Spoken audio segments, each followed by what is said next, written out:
Alright y'all, I'm going to show you how I changed the rear shock bracket linkage. It's also called a Dogbone on a 2007 Yamaha V-Star 1300cc motorcycle. So I'll tell you the story what happened. I was going on the interstate and there was a construction zone and there was a little dent, little dip on the road. I was going about maybe, kind of fast, and I hit it on that little dent on the road, and all of a sudden my whole rear suspension came down a few inches almost to the ground. And this is a cruiser bike, so it's already low, and when it comes down a few more inches it's going to scrape the road. So my motorcycle bottoming, and I could hear the scrape. So I just took the back roads and came back home very slowly, like 45 miles an hour, because it was scraping the road.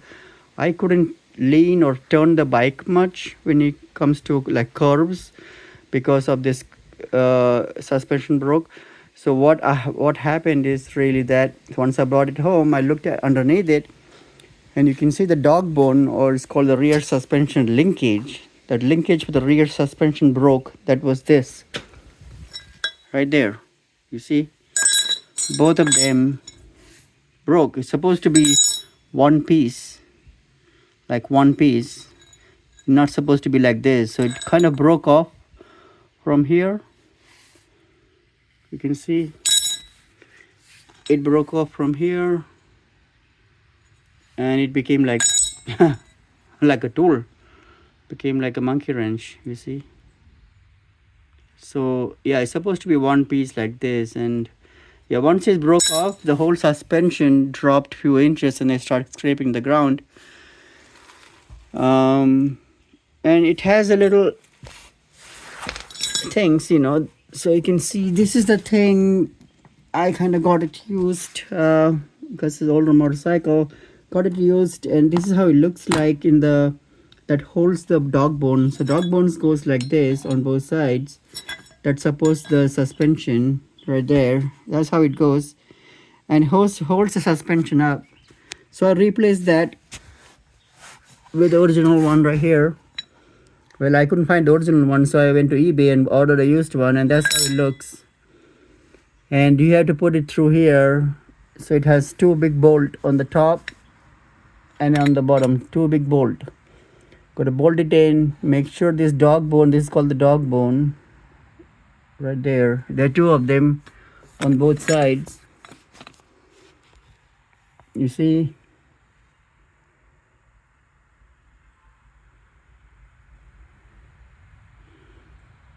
The dog bone need to be going on the top bolt and the bottom bolt, and it has to align up with this bracket. This is a bracket that holds it. This bracket has bearings. It has little needle bearings, so you have to put grease in it. Once you take it off, you can put grease in it. I have a little grease gun. Once you put grease and put the new dog bone and you put the bolt in, should work. You see how I put the grease and grease is coming out. Pretty much that's all you have to do is put like that, and you bolt it with the nut onto the bolt, and then that's it. And like I said,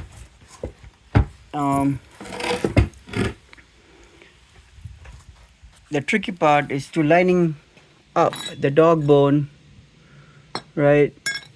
So that's where the dog bone goes. This is where the bolt is. You see the bolt, right? Sorry, it goes like this, right?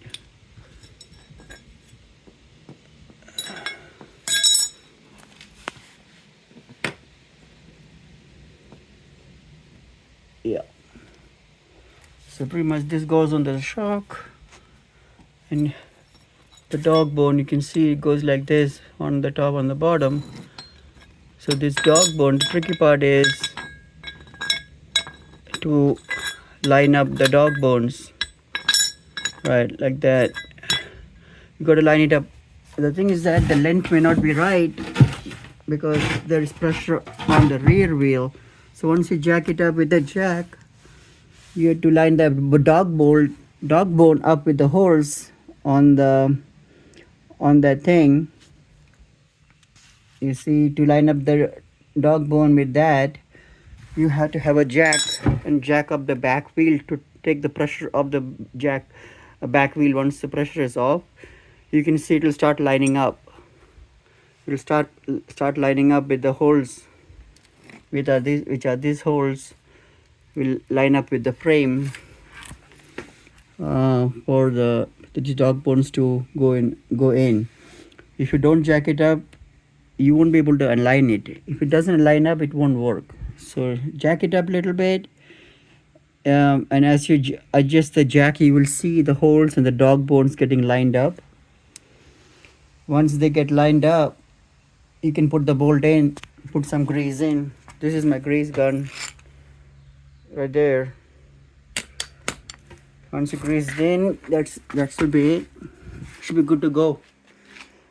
And how I jacked my motorcycle is using a motorcycle jack. You can see you have to put the motorcycle jack from this side because it's much more better. Where you have this exhaust, you put it underneath it. You line up the jack right where the stand is on the opposite side. If you can see the stand, this one is almost lined up with the middle of that stand. So it's in the middle body of the motorcycle. So it's very well balanced. Yeah. The motorcycle has a little bell. You see? Little bell. That's my lucky bell.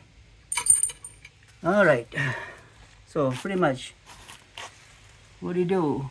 You jack it up on a motorcycle jack and make sure it's well balanced. I just put a little strap pulling it this way. So somehow if something happens, it won't fall on my head. It will only go this way, which is away from me, okay? This is you have to be very safe when you're doing motorcycle work using a jack, because if it falls on you, you're DEAD. So pretty much you do that. I just put the ramp here just to get more height, because when the dog bone broke, the rear suspension support broke, it went almost very close to the ground and I couldn't put the jack in. So I drove the motorcycle on top of that ramp, which is a car ramp, a rubberized rubber car ramp. Drove the motorcycle on top, so I got my clearance and put the jack underneath it, and that's how I jacked it up. And that did the job. So once you jack it up, make sure it's secured with a strap or something pulling away from you. Just to be double sure, I also put a little chair here. So if there's something happens, it wobbles, trying to wobble, it won't fall easily because the chair is there. Give me some time to escape, right? That's why I have it here. Buying some few seconds to escape if something happens and it drops. And also jack has a safety feature that you can lock it so it doesn't fall on your head. See, that is locked in, so it's a mechanical lock. It's not just hydraulic. You can't just depend on hydraulic. You have to have a secondary safety mechanism. If the hydraulics gives up, at least you have a mechanical lock that is locked onto the frame on the groove, so it doesn't fall on you. It doesn't fall on you. So that's how you have to set it up. And pretty much, like I said, once you're done, that's how it will look. And make sure you put the washer and the nut, and then just tighten it up. You're good to go. Once you tighten everything up, that's about it. So see the suspension right in the middle? That's the suspension spring. You see the spring? That spring is coming onto this bracket. So bracket is supporting, and then the dog bone, make sure it holds it all together so that it doesn't go all the way down to the ground. That's what the dog bone does. It provides resistance or support, and that becomes the main thing that holds it up. And the suspension can also take the shock, because this thing can pivot. This bracket can pivot. It has bearings and things like that. The suspension can pivot on this bracket, so suspension can move freely without damaging anything. That's how it is made. But yeah, so that's how it looks like once it's done. Yeah, the original looks like a little more thinner. This one I think is like custom made. Somebody made it to make it lower, but this is the original um, original one from eBay. All right, that's how it looks. So rear suspension, linkage support, and the dog bones is what it's called. That's what it is. And if it breaks for you guys or you all, that's what you do.